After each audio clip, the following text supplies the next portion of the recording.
I'm Reverend Sue at the Center for Spiritual Living, and in service with me today is my husband, Charlie Bourne, as a practitioner that will offer prayer, and Damien that is helping us with the sound, and he will do the reading.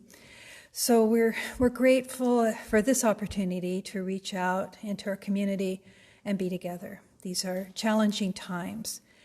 But we're going to move through this morning as if we're all together, that this sanctuary is full of you and full of love, as it always is, and we're making it through. So in this knowing, we'll take a few moments to have a reading from Damien. There'll be a sounding of the bell that you're used to, just a few moments of reflection as you center yourself. Charlie will come forward and do our prayer, and then we'll share some thoughts. So thank you for joining us and being here and holding the consciousness. I'm going to invite Damien up. Thank you, Damien. Good morning.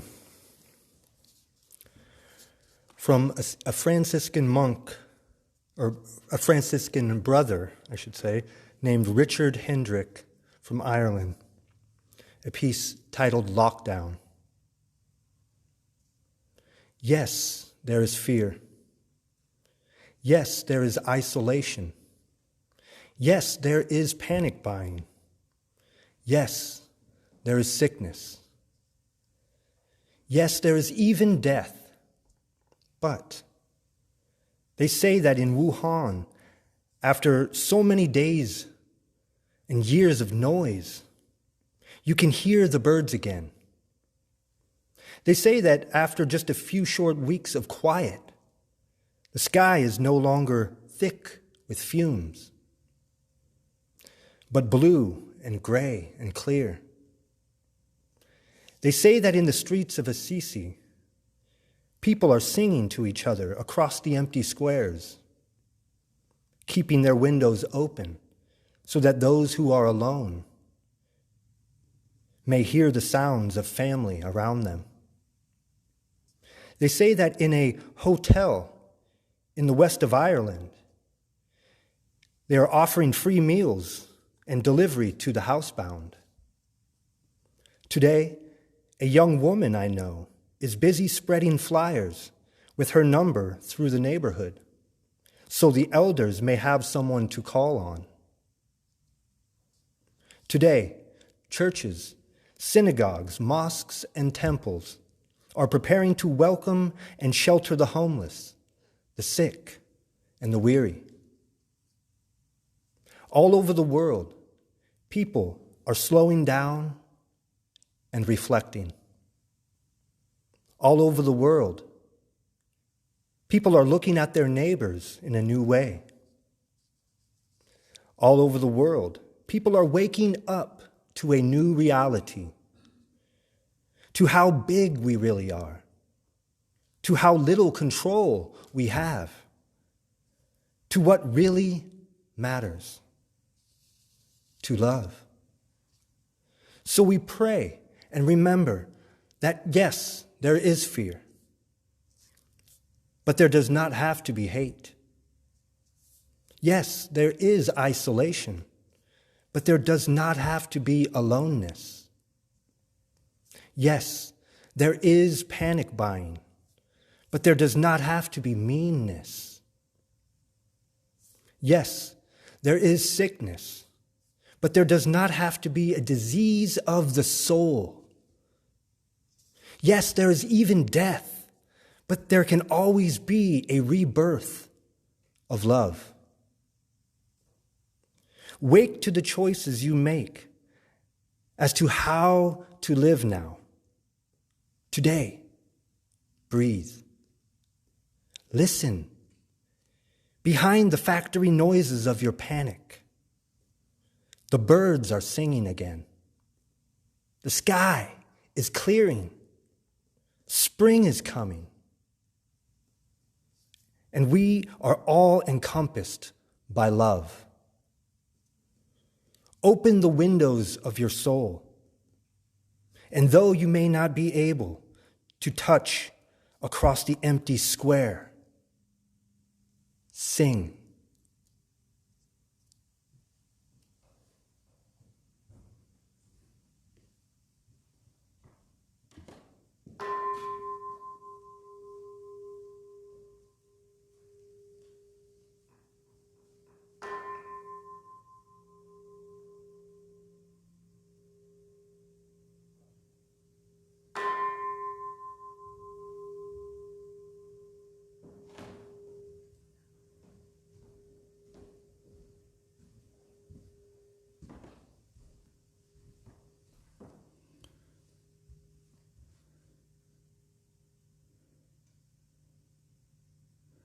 Please join with me in this prayer, a prayer of reflection and knowing that there is just one God, one love, one Spirit moving through each and every one of us.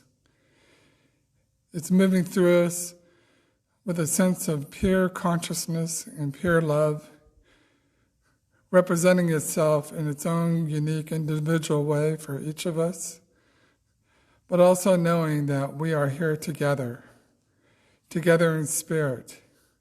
And so I know for today, as I reflect upon this center, knowing that for years of this room being full of all the teachers and all the events and all the people that have moved through here, we are here together in love, knowing full well that we are pulling together to move through these times as we move forward and we reflect and we allow the pulse and the energy of our heart and the God's message to us deep within that we are bonded together through love.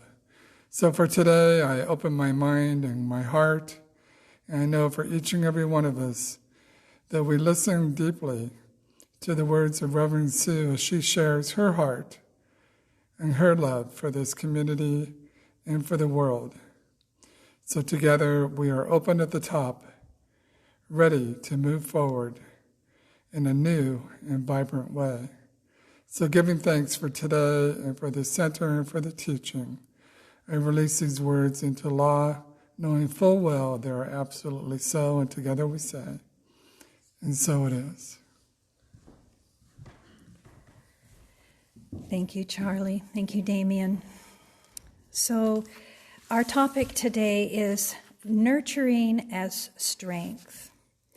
And what a perfect time to share some of the wisdom of Ernest Holmes.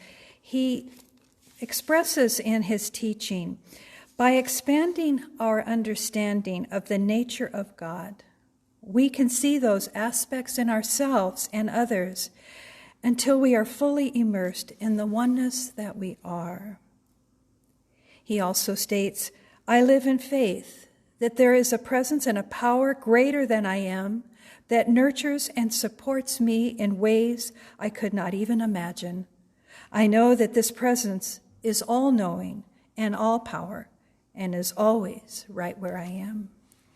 Ernest Holmes, the founder of this teaching, and the Centers for Spiritual Living remind us that nurturing is what requires us to look inward, to reflect and to analyze our own behavior and our emotions, as well as meet and the needs of others as well as our own.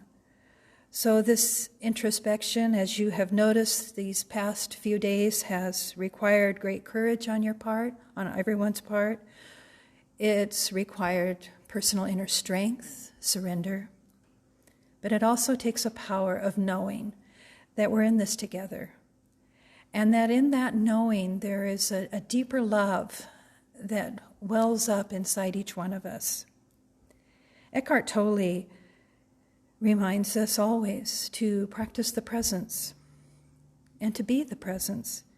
Words that I read on Facebook from Eckhart this morning was, the secret to finding the deeper level in the other is finding the deeper level in yourself. Without finding it in yourself, you cannot see it in the other. So nurturing as a strength, nurturing as a journey towards your deeper knowing and deeper understanding to what we're going through.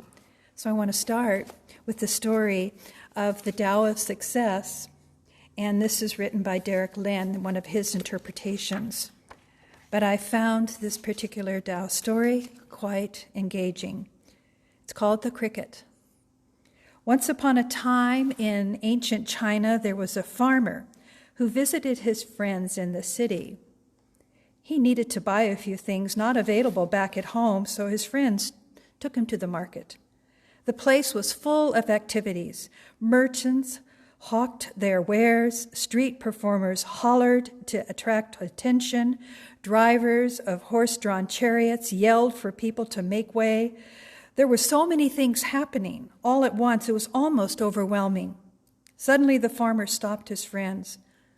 "Listen, do you hear it? A cricket." His friends laughed. "A cricket? In the middle of the marketplace? You must be imagining things." "No, I mean it," the farmer insisted. "It's close by. I'll show you." He tilted his head, listened for the source of the sound.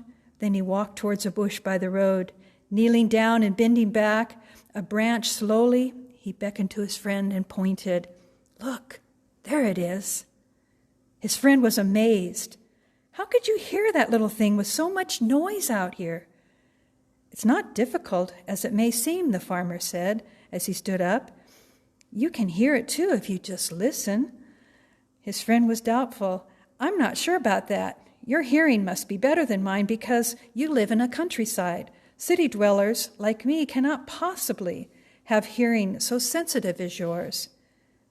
This theory amused the farmer, and he thought for a moment and said, "Let's put your idea to a test.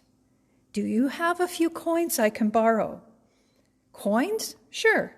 His friends gave him some spare change. "How do you propose to conduct this test?" "Well, look at all the people who are passing by," the farmer said. His friends noted that there were pedestrians all around them. They looked busy, going on their way with their own minds filled with what they were importantly doing and heading in a different direction. Everyone was looking like they were in chaos. No one paid any attention. The farmer tossed the coins onto the street. They made tiny clinking sounds when they struck the cobblestone. An instantaneous transformation took place. The people around them, who seemed so wrapped up in their private thoughts only a moment ago, all stopped to look around. A few even bent over to search for the coins. "You see, we all have similar hearing abilities," the farmer smiled. "The only difference is that everyone here is listening for the sounds of commerce, while I am listening to the sounds of nature. The environment is indeed noisy, but the noise doesn't matter as long as we know how to direct our focus so we can hear anything we want." So I find pleasure in that story because this has been a week put upon us to have introspection, to have time to be still and to look at what's before us. I noticed as I was working in the yard yesterday, I thought, oftentimes I tell myself, I don't have enough time for this and I can't get to this. I don't have that excuse anymore, so I have to keep raking the leaves and picking them up. And I thought, boy, it even takes the wind out of trying to complain about something. And I have to keep coming back to we're all in this together. In the ancient times, humankind invested time and energy on how to best obtain happiness and nurture ourselves and others. So you can think of the Greeks, the Roman philosophers, the sages of all time, the rabbis, the paths of Hinduism, Taoism, Confucianism, Buddhism, Christianity, Zen, Islamic, shamanic, New Thought, Christian, all of the different faith paths. The fundamental question that all of these paths have had boils down to this wisdom. And this comes from a book called Rock and Water by Scott Cooper. He said, "We have to have reverence for the universe, live justly, and accept what we cannot change." In his search, he found that our well-being is subject to having satisfying thoughts and feelings inside, and only if we develop the ability to cope internally with life experiences that don't go well. This is where he finds man meets the issues of his heart. So the question we're asking one another is, how is this mandatory isolation working for you? And there are moments where maybe you're reveling in the quietness of it, the sense of a new to-do list that you're creating moment by moment. Some people are saying, one friend said, I've played so much with the dog, they turn away when I hold the ball because they're done playing, they just want to rest. And another just said, I've got all my cupboards clean, my house is sparkling. Others have just shared moments of deep reflection and working in their yards and finding their way. But there's also a sense of longing. I miss the connection to my friends, to reach out and hug them and join with them in sharing what's going on. I miss my grandchildren and my kids. I can't do anything about that. None of us can, except for carry on and continue to nurture one another through this. Because we're actually immersed in something very profound as we speak of spiritual practices. This idea right now, we are immersed in mandatory mindfulness, into acceptance, into recognizing enoughness, letting go of worry, staying grounded in peaceful actions instead of reactions, watching our minds, watching when we slip into judgment and criticism, and watching when we go back into love, to allow ourselves to choose to paint the picture of what's going on in ways that are helpful and not ways that are stifling and painful and causing suffering to anyone or any being. So reminding ourselves that by filling our minds with any kind of anxious thought or reactivity, it's just hardening beliefs that are trying to crop up inside of us that we made up anyway. And our thoughts are affecting our feelings, and all of this affects our well-being. So now is the time to nurture the self, to be tender with the self, to be tender with your ways, your different moods that you might find yourself in, for the longing that you might have to see family and to feel a hug and an embrace, to share a meal together. If this is a time to take care of ourselves in such a profound way, such a personal way. John Muir says, I gave heed to the confiding stream, mingled freely with the flowers and light, and shared in the confidence of their exceeding peace. Interesting that this whole journey that we're experiencing right now happened in spring. I look out the windows here, I'm at the center, and I look out in the emptiness of the room and my heart gets sad, but then I look out into the environment that surrounds me and I see the blossoms and I'm reminded of the landscape team and all they've done to create such beauty. And this space is here, and this space is vibrant, and this space continues to thrive. So I know this too shall pass, this empty room, and we will be meeting again, and we will welcome each other with even more love and more affection. I hold that vision, and I hold that knowing. So we're looking at the idea to watch our thinking through this. Are we exaggerating things and seeing only the bad and labeling and blaming and over-identifying with all the different emotions that come up? There was another Tao story that you're all very familiar with. It's been spoken so many times, and what I appreciated about this particular revelation was the idea of the cup half empty or half full. And oftentimes in the optimistic ideas, we are eager to say, oh, I'm one of those that sees that it's half full, not half empty. Is that so? And the Tao asks you to flip that whole idea, to flip where you hold yourself, even in that revelation, to recognize that it isn't just about a cup, half empty, half full. The Tao says there's something extraordinary when you look at the cup with the water line halfway up.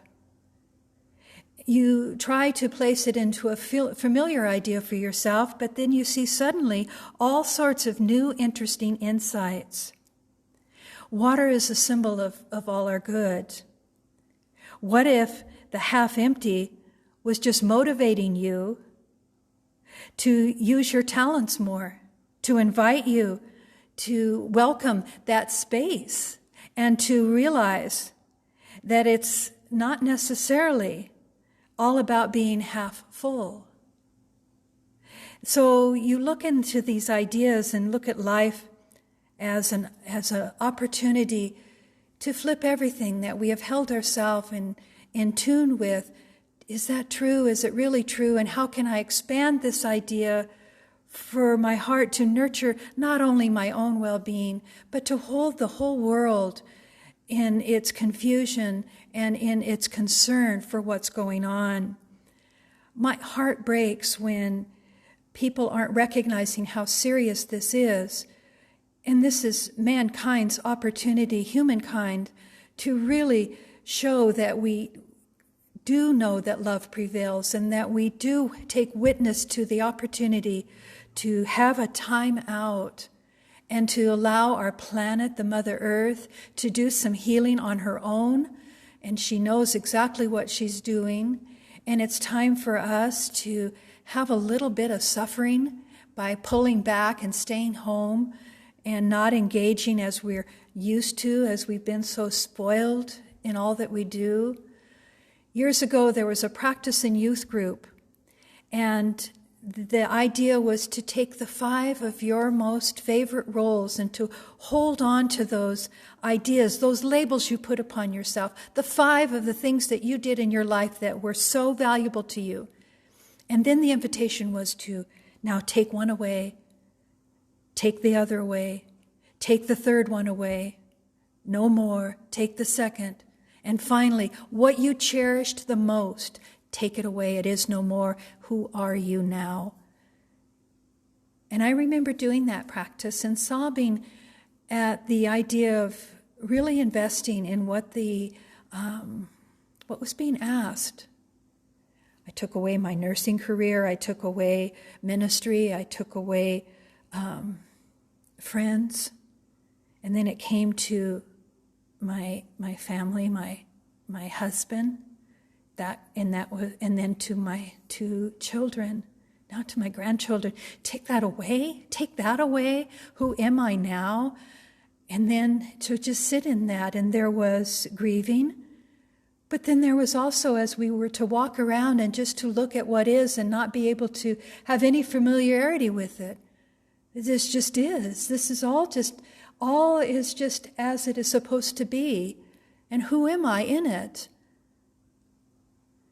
And you sat with that. You sat with that contemplation. And then one by one, you were able to bring back that which you loved if you chose to. And I remember with such welcoming love to invite my children and grandchildren and husband and friends. Those were the first things that in my family that came back into my experience. And then you cherished them from that point forward. It was a reset, and to recognize what we really value. There's been times where I've contemplated what would it be like not to be at the center if Charlie and I moved away, and then to have the center empty reminds me of what a loss I would feel without all of the community. So it's bringing us closer, not further apart. That's the way I'm taking the read of my heart through this. So I invite you in that spiritual practice as you take your quiet walks and keep your distance and respect what the wisdom of those that know are asking us to really pay attention to the social distancing, the being careful when you're in the stores, to really respect what you touch, and to continue to recognize what this mandatory isolation is doing to you. So nurture yourself through this time of change. Check in with yourself, since you're the only one you can talk to anyway.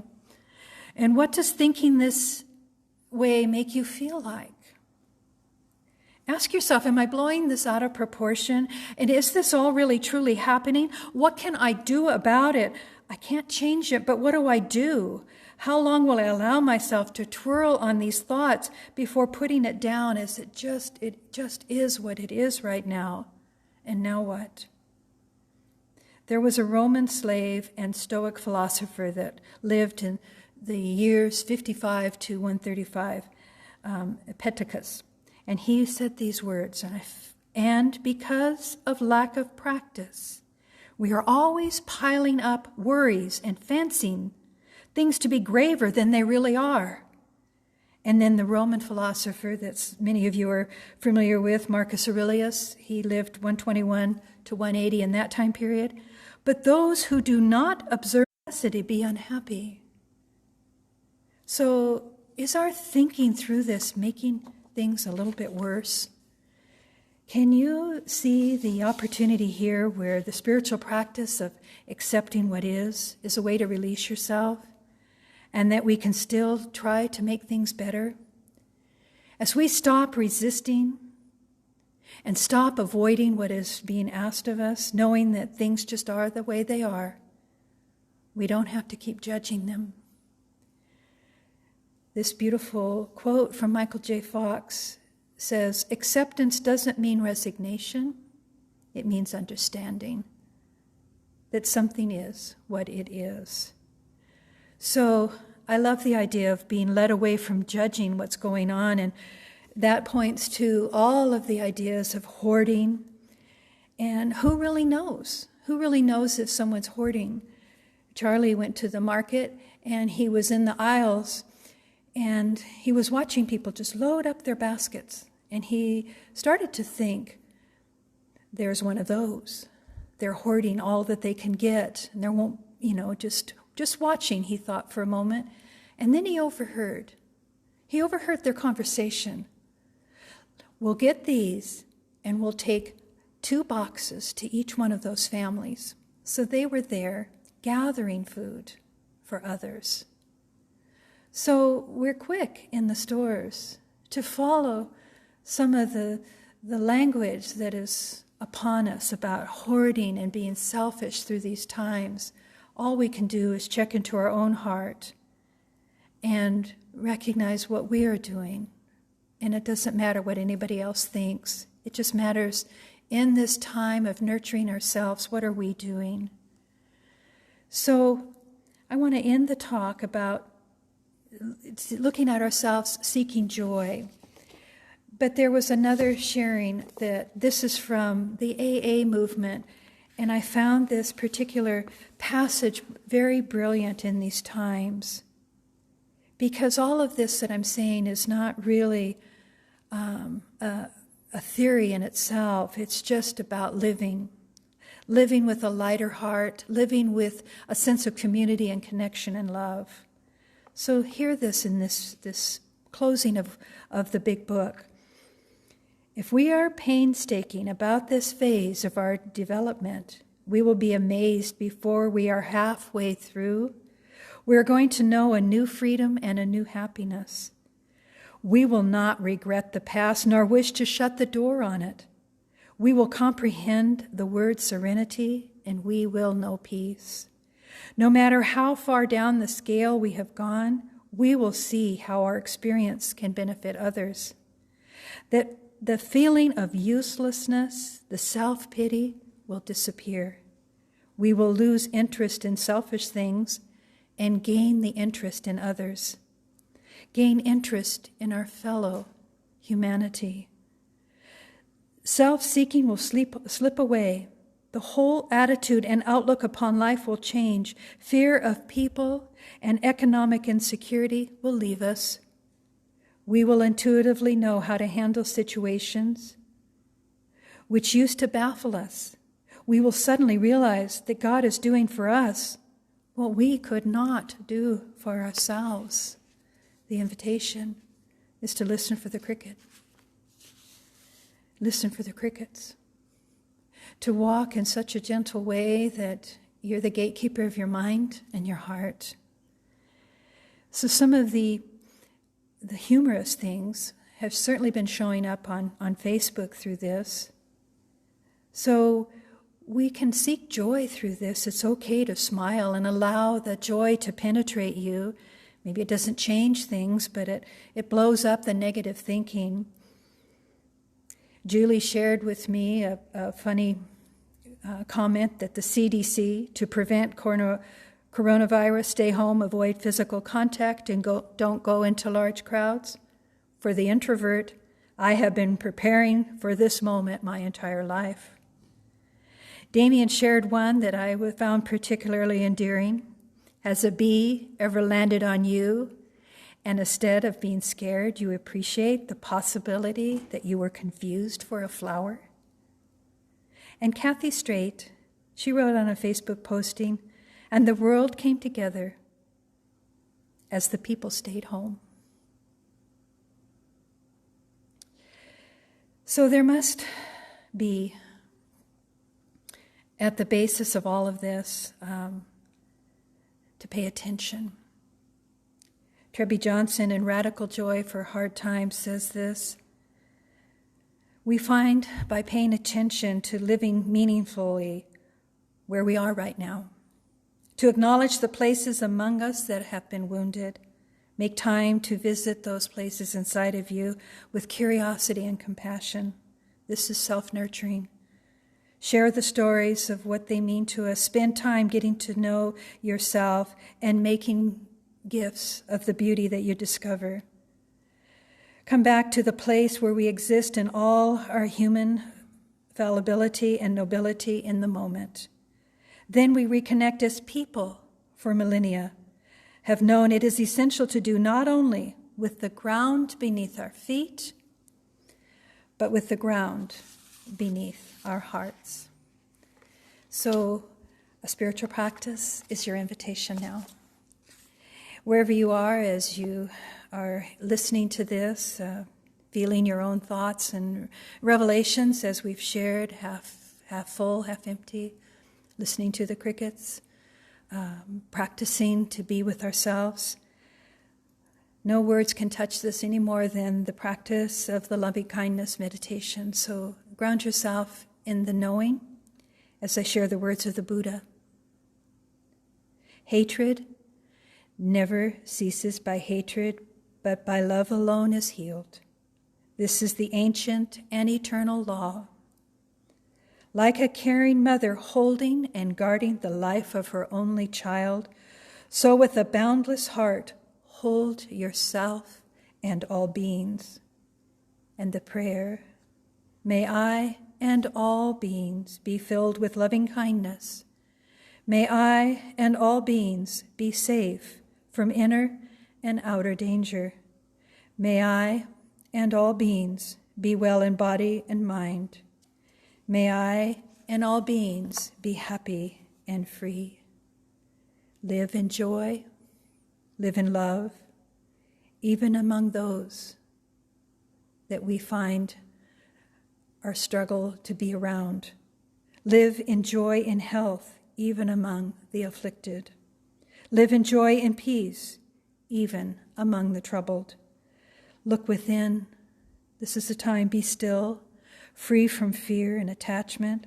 Know the sweet joy of the way. May I and all beings be free from pain and sorrow. May I and all beings be held in compassion. May I and all beings be reconciled. May I and all beings be at peace. Closing with the prayer of this moment in time. There is only one. One amazing love. A field of consciousness that we rise to. That we open the portals of our heart and mind to receive the grace of the One. And as we allow ourselves to be saturated by this truth, we recognize the many ways we are able to be in service at this time on the planet. Whatever the call may be, we are ready. We are strong and fortified by a consciousness that continues to feed that strength and nurture our soul and nurture our immune system and our well-being. We are ready. We are prepared. And we do what we are asked to do as we keep our distance, but we keep our ears open to listen for the crickets and to listen for the wisdom and to listen to the way where love prevails here. So I release this prayer in deep gratitude for each and every one of you,